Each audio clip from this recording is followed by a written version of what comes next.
Buhay banda. Akala nyo madali lang, no? Na kakanta lang kami, tapos magpa-perform. Pero behind all that, syempre, ito yung mga ginagawa namin bago kami umalis. Magpre-prepare, maaga, syempre kasi maaga ang call time. Yan, kakain, kung ano na lang makain bago umalis. Ayan, syempre magtitingin sa salamin kung okay na ba. Lalo na sa amin, magkakasama kasi kami sa bahay ng mga kasama ko or kabanda.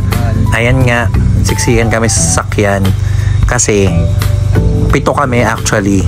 Ayan, pero 6 lang kami ngayon dahil umuwi nga yung isa naming kabanda taga Cebu. So, naghanap muna kami ng pang-relievo niya or papalit sa kanya for the meantime kasi may event nga kami. Kagandahan lang pag may mga event, syempre maganda yung budget. Yan, compare sa mga tugtog sa pwesto. Sa event kami bumabawi kasi nga, ayan, talagang pag-event sinabi na talagang bongga. Ayan, so yung event namin ngayon is isa sa mga developer, malaking developer dito sa Luzon, pero kilala din sila sa Cebu. Yan, Aboitiz. Ito nga yung pinaka location, Antonio Palacio. Talagang napakaganda dito.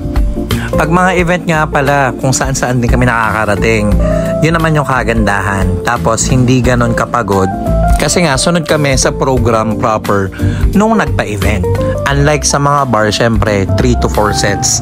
Ayun.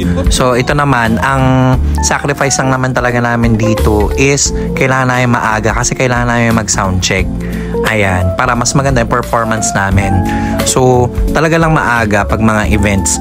Pero maaga din naman natatapos. Tapos talaga namang makikita nyo napaka-glamorous pag mga event. Iba't iba yung mga event actually. Ito nga may bar pa, 'di ba? Kita nyo naman.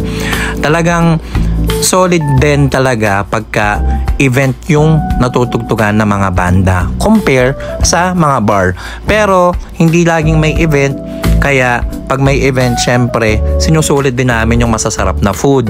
At syempre yung performance na din namin.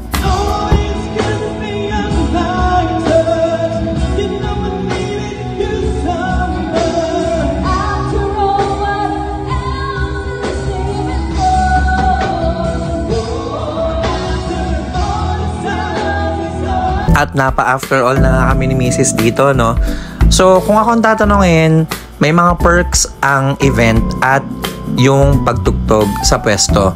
Syempre, pag walang mga events, maganda rin may pwesto tayo at least 3 pwesto, di ba?